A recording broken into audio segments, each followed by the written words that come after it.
भाइयों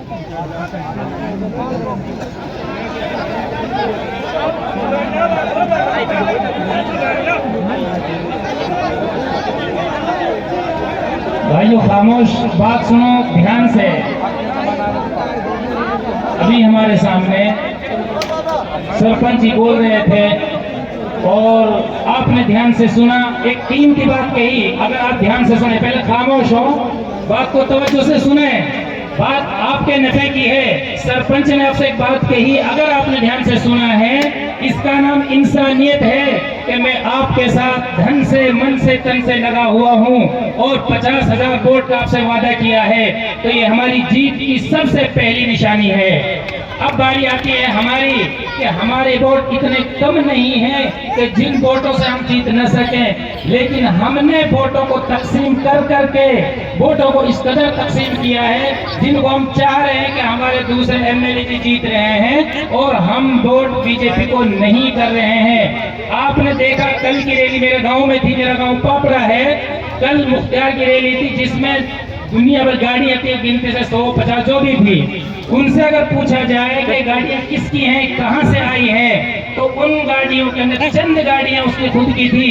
कुछ तो हमारे पड़ोसी हरियाणा वाले जो कि वो हम पर मेहरबान हैं, वो मेहरबान हैं, इस चीज से परेशान भी हैं कि ये सीट जो है किस तरह से इसको हराया जाए और सीट को बीजेपी के पल्ले में कैसे डाला जाए।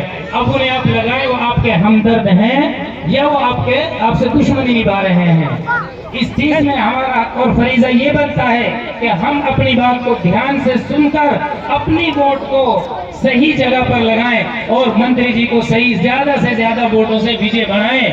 हमारे पास आज टाइम है, कल को हमारे पास टाइम नहीं होगा और हम पछताएंगे। हमारे पास पछताने के लिए 5 सालें नहीं होंगी, हमें 25 साल आगे जाना पड़ेगा। 25 साल बाद भी हुआ तो ये सीट लौटेगी, वरना कोई इस सीट का वो नहीं है कि सीट वापस आ जाएगी। इस बात को आप समझें और ध्यान दें इस बात पर। ज्यादा से ज्यादा हमारा मंत्री से कोई झगड़ा नहीं है, कोई लड़ाई नहीं है। हमारी रंजिश है तो आपसी बात है कि हम आपसी लड़ाई को, आपसी रंजिश को मंत्री जी के उसमें न लगाएं। हम खुद मेहनत इस चीज पर करें कि एक एक आदमी को मनाएं, एक एक आदमी की हम उसकी खुशामद करें और वोट डालने पर उसे राजी करें। ये हमारी जिम्मेदारी है। हमारे भाई जो हमारे साथ लग रहे हैं, हम इनके बहुत बहुत शुक्रगुजार हैं, इनके एहसानमंद हैं और इनका एहसान हमारे सर पे हमेशा रहेगा। तहे दिल से हम इनका शुक्रगुजार हैं। अस्सलाम वालेकुम व रहमतुल्लाह।